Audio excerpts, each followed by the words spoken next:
If you are a Cowboy fan, you should feel pretty good, let's be honest.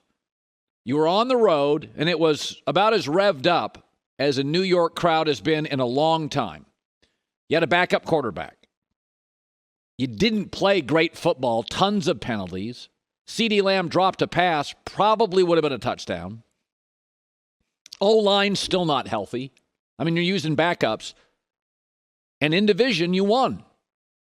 So let's start with that. Anytime you win back-to-back games with a backup quarterback, especially on the road, feels great. Also, the pass rush against the Bengals and the Giants, that is now an area of strength. DeMarcus Lawrence, Micah Parsons was about 75%. Great pass rush against the Bengals, against the Giants. That is clearly now an area of strength. I think it's the strength of the team. But this is a 4 or 5 year trend. We talked about this with Green Bay. You roll a couple of dysfunctional in-division teams like the Giants and Washington. Here comes Washington for the Cowboys, and they're going to roll them, and the fans buy in. Oh, man, this team is. But you look around and you think to yourself, I've been watching this for 4 or 5 years. And Green Bay, we talked about this. Dallas and Green Bay are these massive brands, make us feel good about the NFL. They got a lot of fans that didn't even grow up there, so they make a lot of noise. And they've got a couple of wildly dysfunctional teams in their organization, in their division. The Lions and the Bears, and every time they have a bad game, they just happen to be playing one of those teams often at Lambeau. And the network puts it on because the network loves Green Bay and they love the rivalry with the Bears, so they put it on television and they roll. And the networks love the Cowboys and Giants, and that's going to get a rating. You get New York's media market and the big star with the Cowboys, and they roll them every time because the Giants are dysfunctional. And so this is the reality of what happens. Networks put the Packers and the Cowboys on these standalone games with their dysfunctional in-division rivals, and you forget about what they looked like 2 weeks ago or 3 weeks ago. I mean, this is the 7th straight divisional win for the Cowboys. If you take out the Dak injured year, the Cowboys are 20-4 in their division since 2017. And they're often on television. And they're often the Sunday night game or the Monday night game or the big Fox game. The nation's watching. They're dysfunctional. The networks love the Cowboys Giants. You get the New York market. You get the Cowboys. They love the Packers Bears. You get the Chicago market. But we know the Packers and the Cowboys in the last 10 years, they always feel like they kind of come up short. But their fans, everybody for Dallas is buying in this morning. And I'm sorry, I'm an outsider, so I'm sorry if I cannot put you in the class of the Bills or the Ravens or the Rams or the Chiefs. I can't do it. I mean, you got to feel good about winning on the road when you dropped the touchdown. You had a backup quarterback. It was a hostile environment.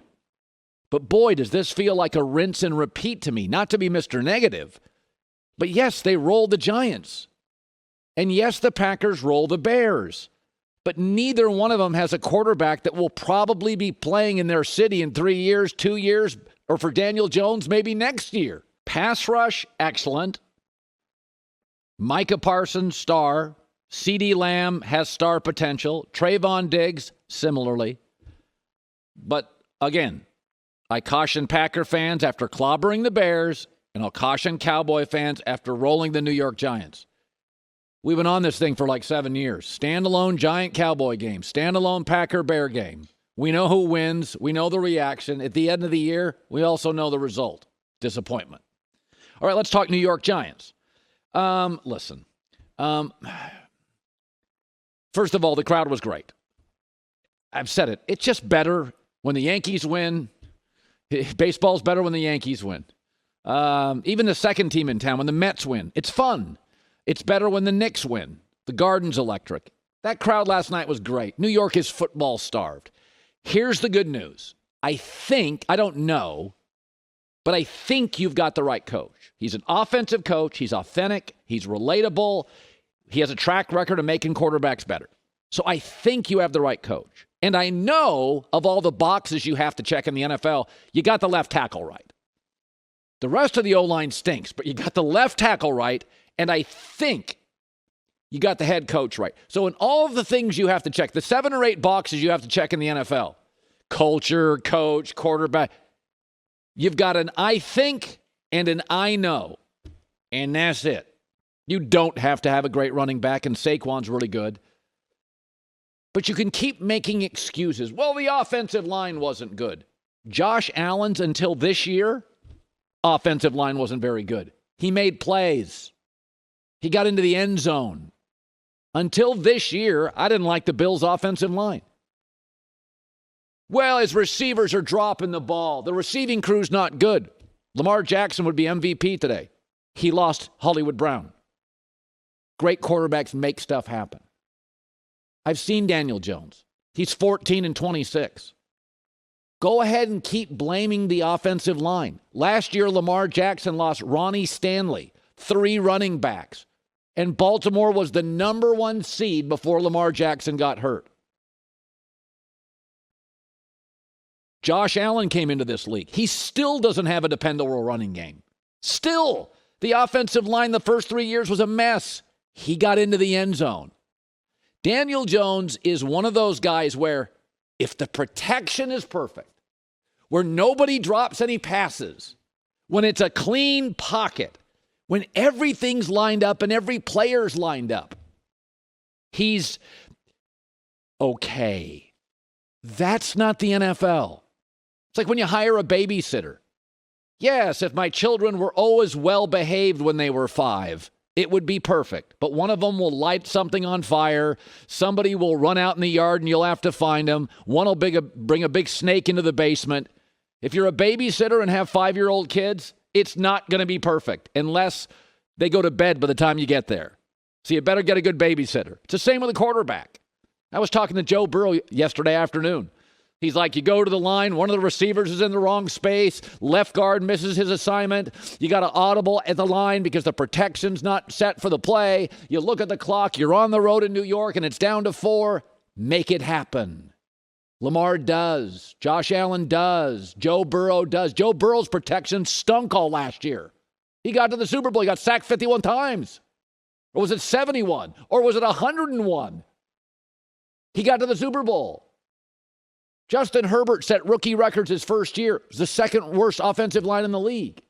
It's one thing if you're Dak and you walk in and Zeke's a rookie and the O-line's amazing and you got Jason Garrett, an offensive coach, and you go 13-3 and the world's perfect. How do the Cowboys look now? The offensive line's a mess and Amari Cooper is gone and Zeke is washed.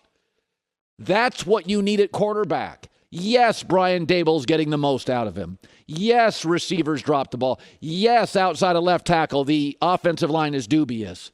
Look at what Lamar's facing week to week. Good God, Matt Stafford right now. Andrew Whitworth retires. Their very good center's gone. OBJ, they didn't re-sign him. Allen Robinson, is he washed? Cam Akers keeps fumbling. And they win. I mean, you're looking, yes, when things are all perfect and the pocket is clean and you have time to, well, that receiver fell. Yeah, receivers fall all the time. And that receiver dropped a pass. Do you know in the last 4 years what quarterback has dealt with the most drops? Patrick Mahomes.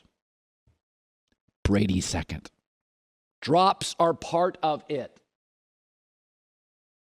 O-line miscues and inefficiencies are part of it. You got to make plays. You got to get into the end zone. So the good news is I think Daboll's the right guy, and he'll get the best out of Daniel Jones. But when everything works perfectly on a play, it's okay. It's okay. Yes, he's making progress. I hope so. He finally has a competent coach. I don't care about progress. I don't care about making progress. Make plays. Get into the end zone. Lamar does. 3 running backs hurt. Left tackle gone. Best receiver leaves. Right now, he'd be the MVP. Last year was the number 1 seed before he got hurt. Josh Allen's first 2 years, they still don't have a running game. His own line was a mess first 2 years in. He was from Wyoming. He didn't even play in a Power 5 conference. The speed of the game was like lightning to him. He just made plays. We don't even know if Cliff Kingsbury can coach.